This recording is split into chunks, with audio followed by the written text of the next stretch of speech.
Hey guys, Kevin Cage back with another daily cryptocurrency update. Welcome to the channel. Like and subscribe if you like what you've seen. Let's get right into the information today. One take and uncut. So guys, we're going to be touching on the derivatives market briefly and then a few other points I want to make and keep this short and sweet. So to kick things off, a very nice thread provided by I Am Legion here. Definite follow on Twitter. Guys, I literally only got a Twitter for the XRP community to keep up with all of this because we can have all the articles, sources, links, pictures in one little thread for us and just to retweet and get some acknowledgement and really kind of spread awareness for the everyday people that want to, provide this organic liquidity and potentially ride this wave during this transfer of wealth in the coming years, if not a lot sooner. So right here, derivatives market, we have the people at Ripple here discussing, and this is the Ripple Drop episode just talking about the derivatives market. It's funny that Ripple, time and time again, and David Schwartz, CTO, has said they will not be going after other markets and other industries until they have remittance on lock, meaning the remittance corridors removing friction through on-demand liquidity. Yet we see them working and expanding with Coil and micropayments and micro-lending, and then also obviously R3 is building, we know SBI is building, we know all these other groups are incentivized, but now Ripple's putting an emphasis on DeFi, decentralized finance. So let's just look at this quick clip. Derivatives markets start to explode in 2020 and beyond. I wouldn't be surprised if we saw the derivatives markets outpace spot by 2x by the end of 2020. Now that's a bold prediction. She's predicting derivatives to outpace by 2x, guys. And keep in mind, on the low end, as we see in this picture, thanks to I Am Legion, we have the low end is 544 trillion estimate. And then on the high end, I believe it is all the way up to 1.2 quadrillion. Now, they're very intangible assets. They're hard to calculate, and we'll kind of go over them again. But just look at that. This is not billions. This is, if you're really looking on the high end, 1 quadrillion, guys. Now, I'm not saying that XRP will capture all of this. What I'm saying is there are already products and infrastructure, Kava Labs, different groups that are building DeFi, incentivizing the XRP ecosystem be one of the primary choices, at least as the ledger, and XRP to be the asset that a lot of other tokens or stable tokens or pegged tokens, I should say, will be, pegged to on a various type of ratio. And I've heard, a lot of people talk about, spot price, enough float. There's a lot of things that go into it, and it's really its own new market. So very, very exciting. And if you guys are looking for price appreciation, I would look towards DeFi. Whether it's, dApps in the future being, developed, I'm looking forward to it. We already know I talk about this in almost every video. When it comes to DeFi, Ripple acquired Logos for decentralized finance products. This was a couple months ago in September. Spring announced its acquisition of the startup Logos. Logos focuses on fast and scalable digital payments, and it will now work with Ripple to build a blockchain-based financial system with XRP as the principal asset. Keep that in mind. Next, we know that Ripple continues the acquisition, of course, across Iceland. We know, Algorand? Blockchain, expanding in Europe. In addition, company welcomes a new team of engineers with its acquisition hire of Icelandic crypto trading firm, Algorand. So again, pay attention to how they're strategically placing themselves. We know they have an office in DC. We know they have an office in Singapore. We already know that they're, very, very tightly, connected with India, the entire country, and the Federal Reserve of India, tongue twister. Now Ripple's on an acquisition streak again. They're going on a full court press with funds.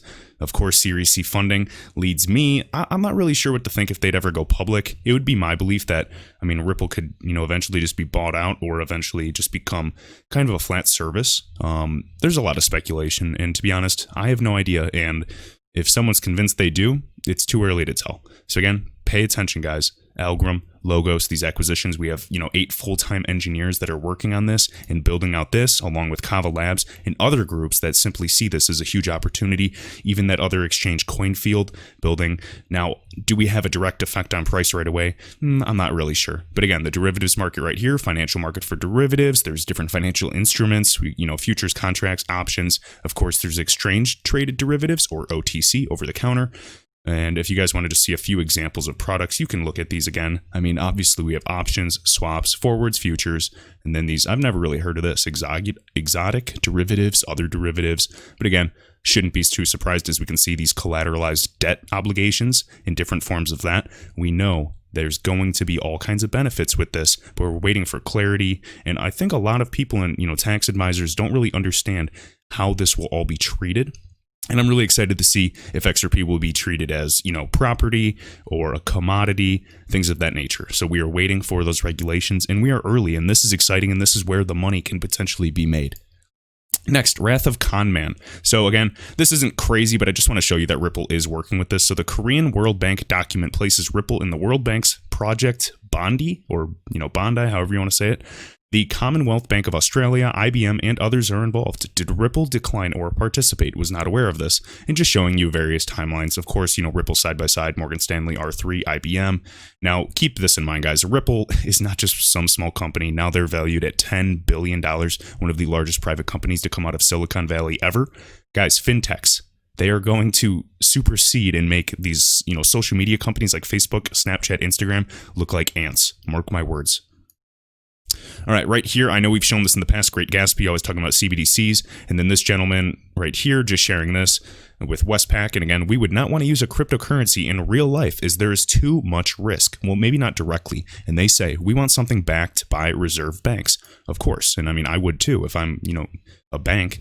Now, again, he goes correct. So using R3, which is one of the many options today, allows them to have the security and backing they need with settlement rails attached directly to the reserve banks.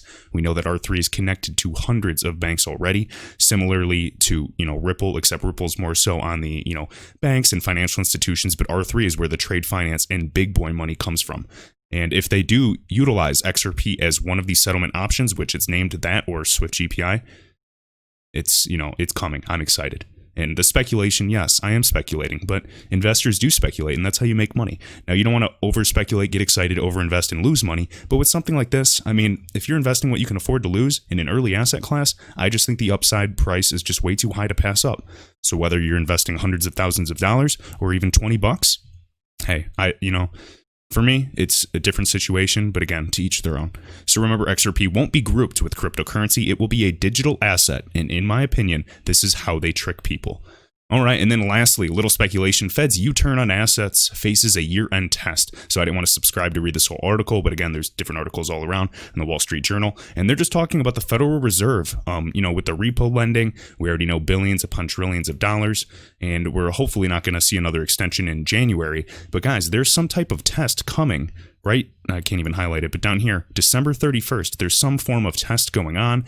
Does this have to do with XRP? No, I'm not saying that whatsoever. What I'm saying is, all these federal banks, these central banks of the world have been experimenting with digital currency. They're saying everything's becoming tokenized. They're working on different things, and even just payments and real-time gross settlement systems, even if it's on the messaging layer, it's cool to see that they're testing, trialing, piloting, and we have all kinds of POCs with XRP dating years back with some of the world's biggest banks.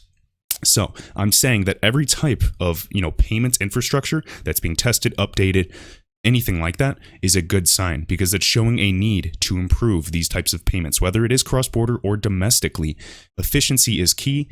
Scalability, security, this is what the blockchain offers. And XRP's ledger is obviously one of the most superior technologies available, and it has been tested with 0 errors. So that is something that I'm comfortable putting my money behind. I'm not convincing you guys, but I'm putting this information out there because it's my belief that when XRP explodes, just remember that, I had this out here, was doing the research with a lot of other people and some great researchers in this community and just sharing their word and my opinion. So again, guys, only you're responsible for your life. If you want to change your life, you have to change your life, period. So with that, guys, hope you all have a happy new year, and I will see you in the next video.